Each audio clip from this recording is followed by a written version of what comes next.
Guys, we got that tank. We need to get on this toilet. This is a switch out at a cracked bowl. Well, we need to check the tightness of this flush valve. I mean, this thing is loose, even if it's brand new, guys. Now, this is older. You're going to want to squish this thing oblong a little bit, especially if it's a Kohler Dry lock gasket, a 3-inch, because it'll actually get a little bit of a crust in there, which you'll have to break loose in order to get it to turn.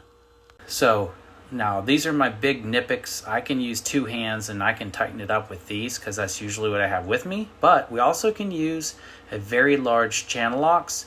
Now, you gotta be careful. You can over tighten it easily with that.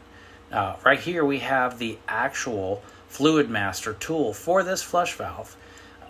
So let me show you here. Now, inside the tank, we need to hold the flush valve sometimes to make sure that it doesn't squish up against the walls. You can take your hand like this and just kind of slide it under the overflow. That way when you're tightening it with the other hand, it doesn't smash it up against the wall.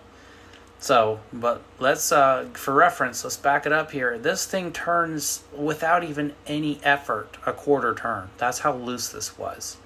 So we're gonna use 2 hands and tighten that up all the way. But now these can leak. If they're loose, that top gasket, it will leak down through the threads between the nut and the flush valve. It seals on this top ridge here to the tank, but once it goes on, the water can actually seep its way down the threads of the flush valve and out into the bowl. I've seen it multiple times. Multiple times. You think you have a bad flapper or something going on. It's simply a loose flush valve a lot of the time.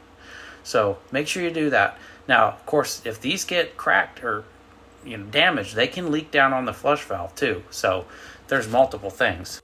All right, well, if you want to see more of this content, don't forget to subscribe.